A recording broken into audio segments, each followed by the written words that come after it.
So, the Ocarina of Time remake. I've been thinking a lot about it since the leaks kind of first came out. Obviously, I wasn't totally sure if the leaks were real or not, but it kind of had been seeming like it had been going that way, and when this June Direct was announced, I was like, it's now or never. If it's real, it'll be in this Direct. If not, it won't. And it's real. I have a lot of thoughts about it, and they're not all positive, but they're also not all negative. You see, Ocarina of Time means a lot to me, and it means a lot to a lot of people, and I imagine nothing I say here is going to be super unique. This does all come from my thought processes and my feelings towards them remaking such a beloved game. I have, obviously, the original N64 version, as did I buy it on 3DS, though I no longer have the case for that one. And speaking of that 3DS remake, it is not what I want this remake to be. I think the 3DS remake was really good of Ocarina of Time, Majora's Mask one less so, but I'm thankful for it, especially since we can mod it to kind of be more to my liking. But they were ultimately glorified ports, remasters, the same game but with a little better graphics, a little higher quality models, but like all the level geometry is pretty much identical. But like, that one exists. It's not super accessible by any means. The 3DS store doesn't really work anymore, but emulation has come a long way, as much as Nintendo doesn't like it. And if they're not going to provide a legal method to get their games, then what else are we to do? Games that are still on the market, maybe for Switch and Switch 2, I'm not going to advocate for emulating here, but for 3DS games that they do not intend to give back to us in any way, at least right now, there's nothing wrong with it. And when it comes to the original N64 version, there's Ship of Harkinian. If you've not heard of that, it's a PC port, a full-on PC port from the source code of Ocarina of Time, and it has a lot of features like native widescreen support. You can go up to even 60 FPS of a frame rate within the game. You can have texture packs. You can make the D-pad available for equipment items. You can make it so that you can assign your boots to the C buttons, like in the 3DS version, in order to make the water tempo less painful. And pretty much all of the issues that I could nitpick about the original Ocarina of Time are solved in Ship of Harkinian. So someone like me who still really, really loves Ocarina of Time and plays it a lot, this new remake has to be something specific for me to really be interested in it. And don't get me wrong, I'm really excited that this thing is real, and I am excited to learn more about it, but I am not yet excited about the game itself.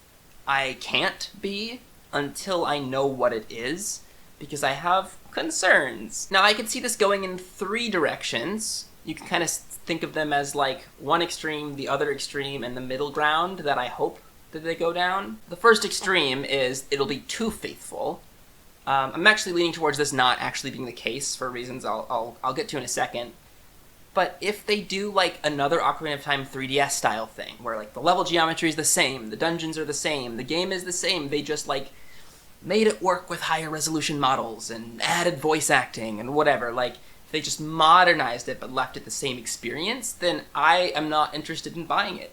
Because I feel like that benefit doesn't outweigh the flexibility that I already have with Ship of Harkinian, and I just don't need a new version of the same game. I kind of don't think it's going to be this. I kind of don't think this is the pitfall they'll fall into because of that teaser trailer. I mean, they didn't give us anything in it, but they had the tapestry, they had the kind of narration that was kind of reminiscent of the intro cutscene to Ocarina of Time, and we see obviously the boy without a fairy, our Link, in this Unreal Engine style, laying in his bed, and the Triforce of Courage glows on his hand. Clearly the story's the same, but the first thing I clocked right away is the intro monologue. This monologue is different. It is not verbatim, which tells me that they did change something.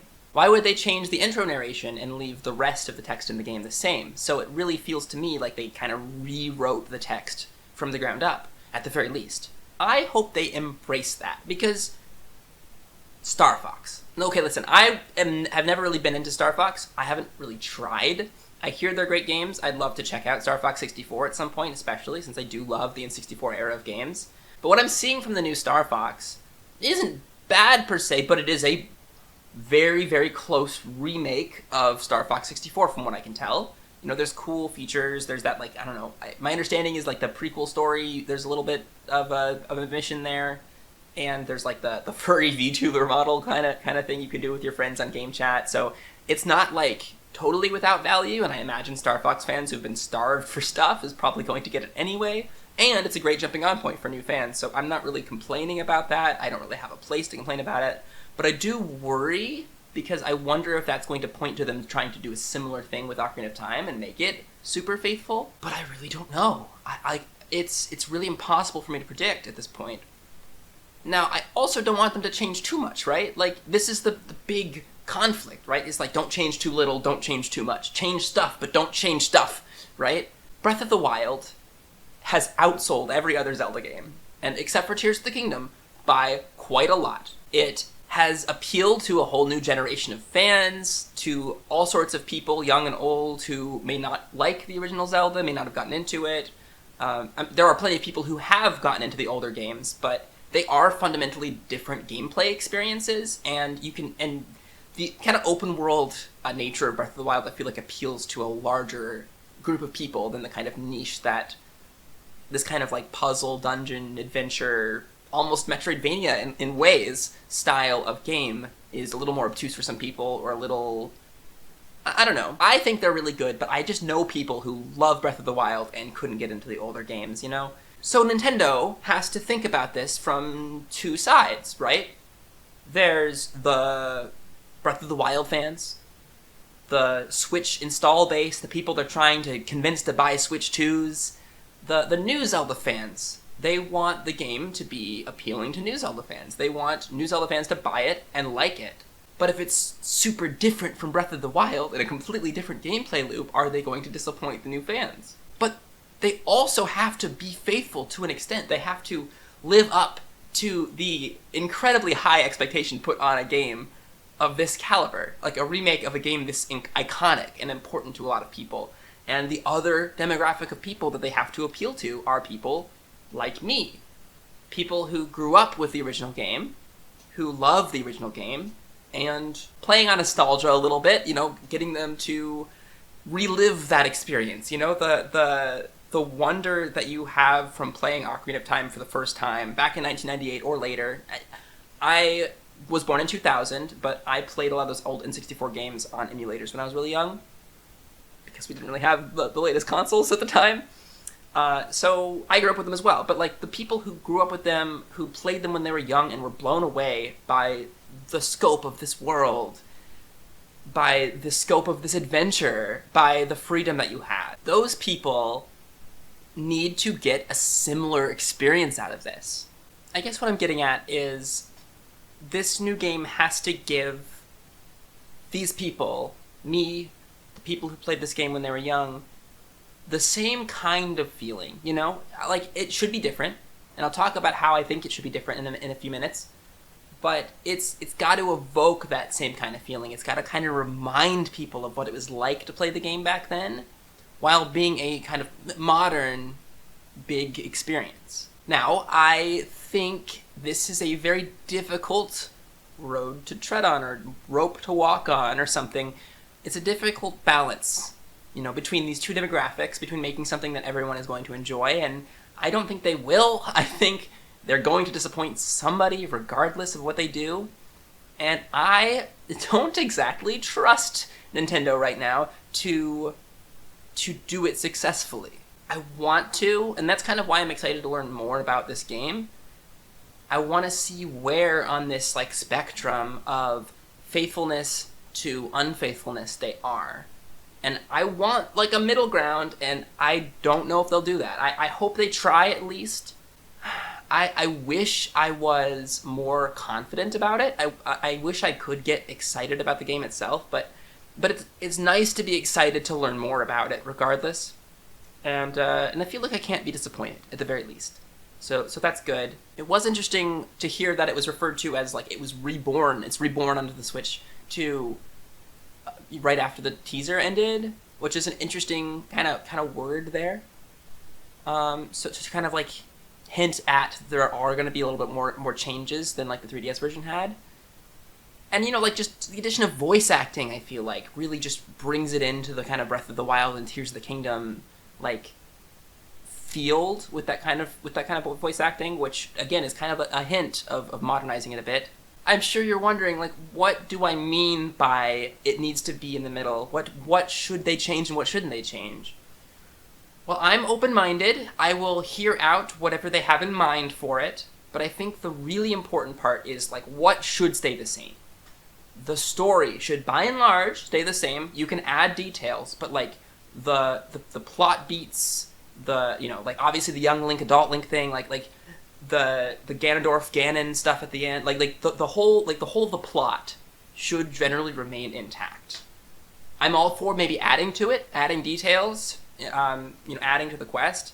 I wouldn't mind that, but like the core plot has to stay the same. Same thing with the core characters. You know, you still need your Zelda and your Sheik. You still need your Impa. You still need the denizens of Kakariko Village. You still need Guru Guru, the Windmill Man. You know, you still need Dampé the Gravekeeper, obviously. You still need Saria and the Kokiri. You still need Darunia and the Gorons. You need Rudo and her father. And you need these kinds of, like, staples of the game no matter what, right? The game has to be Ocarina of Time at its core.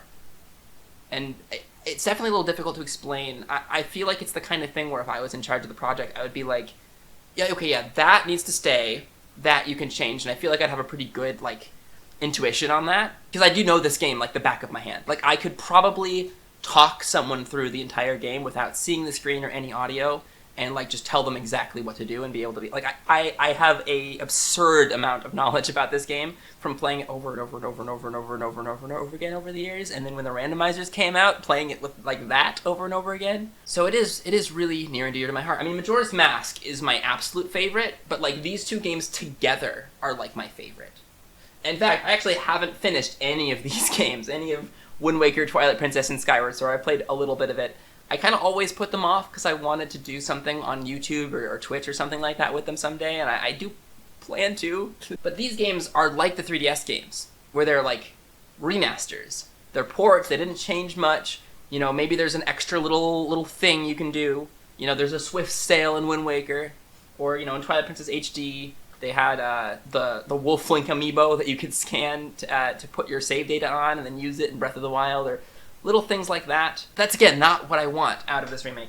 And I really do hope that if this goes well, that the Majora's Mask is next on the radar for this, because it would be easy if they make a bunch of models for this game and they kind of reuse them in the same engine in Majora's Mask. I feel like they would have a lot of work done for them.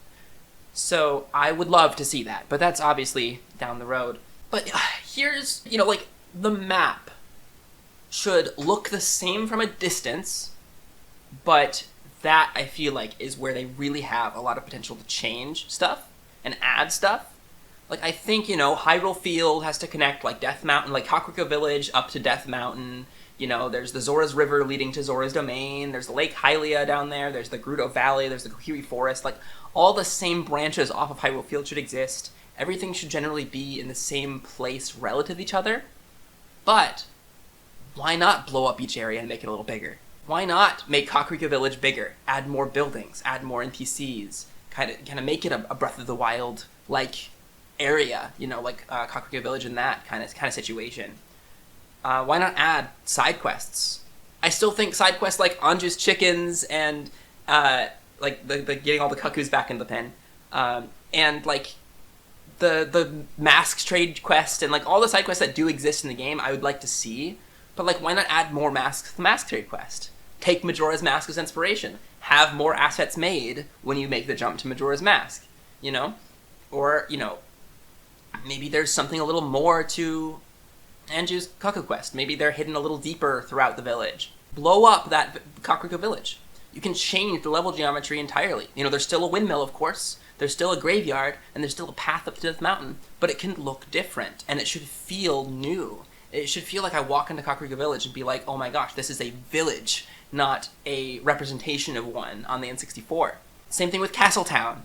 Same thing with Kokiri Forest. Same thing with Gerudo Valley. Gerudo Fortress, you know, the Desert Colossus, the Haunted Wasteland even. You could really add stuff to the Haunted Wasteland. I think that could be really, really interesting. And even in Hyrule Field especially, because Hyrule Field is one of the emptiest places in Ocarina of Time. It's one thing that I really love about Majora's Mask over it, is Termina Field is a much more... It's a much nicer, main field. It has more stuff in it. It doesn't feel as empty and like you just have to walk through it. So if they can do something like that with Hyrule Field, obviously Majora's Mask did have an advantage by having Clock Town in the center. So it was like your center place is the town and you go off in any direction. You know, but Hyrule Field is this huge area that's relatively empty. So why not, even maybe if you can make it bigger if you want, but like add more stuff to it. Now I think one thing that they really have a lot of potential to do is the Golden Skulltula quest. There are 100 Gold Skulltulas in Ocarina of Time. Why can't there be more, right? Why can't you increase some of these collectibles? Breath of the Wild and Tears of the Kingdom solidified a 30 heart thing. You know, back in Zelda's history, it's been 20 hearts, 2 rows of 10. The first Zelda game, it was 16 hearts, 2 rows of 8. So why not embrace the 30 hearts, 2 rows of 15? Add more heart pieces. Maybe an extra heart container from an extra dungeon or something, right? Like, you can add more to this world while keeping it the same core, you know? And I feel like that would go a long way to justify the probably $80 price tag they're going to put on this thing, you know? Like, if you're going to make it $80, make it bigger, you know? But I really don't want them to stray too far away from the original, like, gameplay, from the original vision, because my biggest issue with Breath of the Wild and Tears of the Kingdom, and don't get me wrong, I did thoroughly enjoy both of those games. I played them, I bought them at launch, and I played them, and I beat them both. I like them, but they don't like give me the same feeling as classic Zelda games, and the reason is the progression. Breath of the Wild and Tears of the Kingdom don't really have satisfying progression. While, you know, classic Zelda games, you get new items throughout the whole game, through and including the last dungeon. In Ocarina of Time, you get the Golden Gauntlets, which aren't super useful, but it's like a new upgrade, a new equipment item in Ganon's castle. Like, there is a sense of progression, of becoming stronger, of having more abilities throughout the entire game that is just missing in Breath of the Wild and Tears of the Kingdom. By giving you all of that progression, all of these abilities on the tutorial area. And that's fine. I mean, what that encourages is then, like, non-linear open world design, being able to go in any direction and find anything. But that's not what Ocarina of Time is. Ocarina of Time is like a fairy tale. It's an adventure. It is linear, but that's okay. That's kind of what it should be. And I do think they could introduce some non-linear elements to it, like there already were some in the original. For example, I obviously you need to get the 3 spiritual stones before you can become an adult. Duh. So there's some kind of linearity there. And I do think the Deku Tree has to be the tutorial dungeon. I think you need to be locked into Kokiri Forest until you beat it. But why not make Dodongo's Cavern and Jabu Jabu able to be done in any order? The only thing stopping you from doing Jabu Jabu's Belly first, as a casual player of Ocarina of Time, are the rocks blocking Zora's River. If you can get past them, and I can with glitches, you know, you get Zelda's Lullaby to open the waterfall, you go do the Zora diving minigame, you get the Silver Scale, you go to Lake Hylia, grab the Ruto's letter, give it to King Zora, grab a fish, get into Jabu Jabu's, and you don't need bombs at all. You need the Fairy Slingshot. You don't need bombs at all in that dungeon. So you can do it. So let the player be like, do I want to go to Death Mountain and visit the Gorons, or do I want to go to Zora's Domain and visit the Zoras? And open that up a little bit, while still requiring the player to do both before kind of progressing to the adult stage. Already in basic Ocarina of Time, there was that with the adult dungeons too. Like, Spirit Temple and Shadow Temple famously could be done in any order. Famously, Spirit Temple's medallion comes up before Shadow Temple's and all the UI, despite Shadow Temple being what the game's story, like, eggs you to do next. After Bottom of the Well, like, just thematically, and you're taught the Nocturne of Shadow when you go to Kakariko Village right then. But you can do those in any order. The hover boots do help you get across the Haunted Wasteland and do Spirit Temple, but they're not required, you know? The Lens of Truth is required for both. Similar with the Fire Temple and the Water Temple. You absolutely can do the Water Temple before the Fire Temple. You don't need the Megaton Hammer whatsoever in the Water Temple. So you do the Forest Temple, you get the bow, you have the hook shot, and you go to the Water Temple, and you can just do it. You know, you go to the Ice Cavern, of course. you get the iron boots, right? You get Zora's tunic by thawing King Zora, and then you can go to the water temple, use the hook shot to get in, and you don't need the Megaton hammer, and then you can do the fire temple after. So there's already some non-linearity built in there, and I feel like if they really want to, and I don't really mind either way if they keep it like this or if they make it open, but if they want to, they could make the temples be able to be done in almost any order. You might still have, like, push to the forest temple as the tutorial adult dungeon, you know? Get Sheik out of your way and allow you to become a kid again or something if they really want to, and have the bow be integral in all these dungeons. But the Megaton hammer in the fire temple, the long shot in the water temple, the hover boots and the mirror shield and the silver gauntlets, like, aren't super required for other dungeons at all either. It's just like the Limbs of Truth that you need for both of those, and you can very easily be like, okay, if you want to go to those, there's like the bottom of the well quest you have to tackle first. But like you could be like, I don't know, maybe I want to go to the Spirit Temple, then the Water Temple, then the Fire Temple, then the Shadow Temple, right? And maybe that's the way you go. And I think that could really inject that kind of open Breath of the Wild, play like you want kind of feel in an Ocarina of Time game. And I think that would go really well. But those items and those dungeons that you get need to be useful in the overworld. Because that's another thing that I really miss about the classic Zelda, is walking around in the overworld and finding something. Maybe there's a red boulder above, just like on the ground by Gerudo Valley. And you're like, huh, I don't know how to deal with this boulder. I tried bombing it, nothing happened. And then you get the Megaton hammer, and you learn that you can break red boulders, and you're like, wait, I gotta go try that in that place in Hyrule Field. Oh my gosh, there's a grotto. You know, like the kind of rewarding you for using your dungeon items out in the overworld to find more secrets. Kind of this Metroidvania style. Like, block off little secrets with little things that you can't do until you find the item in the dungeon, and then you're able to do it. In Breath of the Wild, once you get off of the Great Plateau, pretty much any challenge you can do with enough stamina potions or enough health potions or the food or whatever, you can just do it because you have all this stuff. Like, there's the Divine Beast rewards, but they don't really give you that much. Like, they give you a little bit that can help you, but like it's not that much. And a similar thing with Tears of the Kingdom, you know? And the dungeons themselves, I think, should also be redesigned. Now, I think the dungeons should remain the same theme. Should be the Deku Tree, the Dodongo's Cavern, Jabu Jabu's Belly, Forest Temple, Fire Temple, Water Temple, Spirit Temple, Shadow Temple, Ganon's Castle, Bottom of the Well, Ice Cavern, Gerudo's Training Ground. Like, those should, like, exist. But inside of them, I think they should be totally different. I think the theme should be the same, but they should be totally different. I think they should be new dungeons from the ground up, so that if you are a returning player like myself, you get a completely new experience through the dungeons. Master Quest, but like on steroids. Like, all of the level geometry can also be a little different. Like, let's take Fire Temple, for example. You can still have the gimmick of, like, saving the Gorons, you know? Freeing the Gorons, getting keys, getting deeper into the dungeon. You can, like, take that gimmick, but you can, like, make it again today, you know? That's something that I heard someone say, is like, make it again today, which I like the idea of, right? It's like, don't be so constrained to the original that you have to recreate every element of it, but take the idea of the game and all of the, like, design documents and those kinds of things, and then, like, make it again today. And I think that would be really satisfying for everyone. Make good classic Zelda dungeons that new players and old players can come and enjoy equally.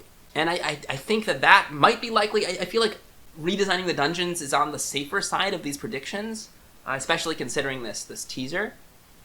I don't really know how, like, I kind of doubt that they would have the audacity to go too far and change everything. I don't know, I feel like even they know that would be a bad idea.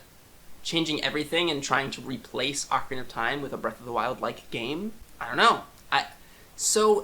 To me, sensibly, this middle ground I'm describing feels like the only way forward, and I know I'm not alone in feeling like that's the way they have to take this game, and I wish I trusted them to deliver that, so I'm excited to see kind of where they go with it.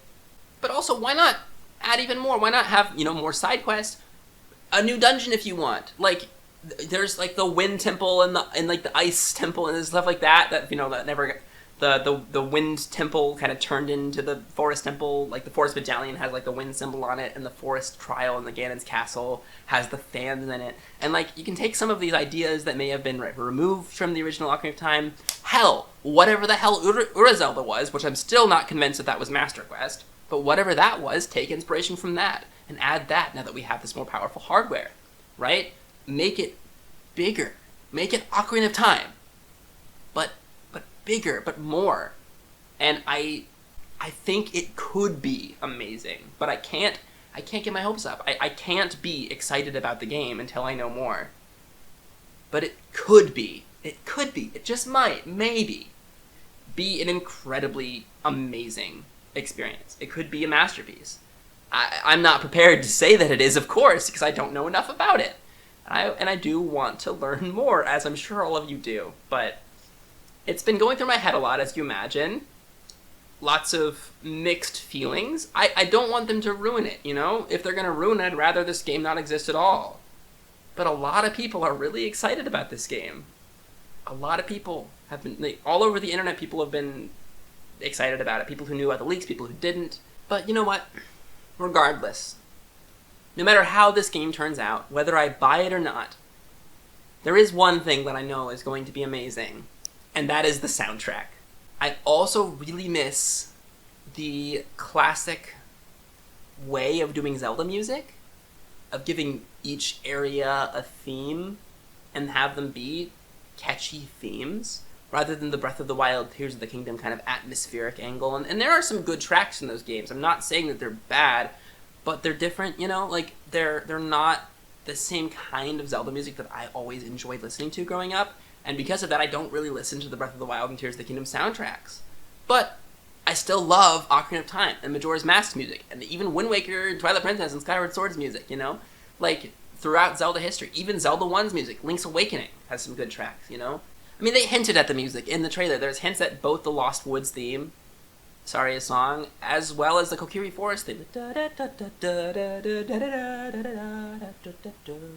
Like, they clearly hinted at those iconic motifs, and they are going to be rearranging the whole soundtrack, and that is really exciting to me regardless. If it's a one-to-one remake, if it's vibes-based, whatever, that is really exciting to me. So we can take away on a positive note that no matter what they do, at least we got the soundtrack.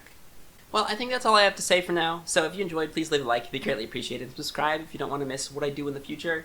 I know I've never been really good at keeping up with schedules and whatnot. And for that, I apologize. But I still want to do something with this, and I still want to make stuff. I just have to kind of, like, get myself to do it. With all that said, Deltarune tomorrow.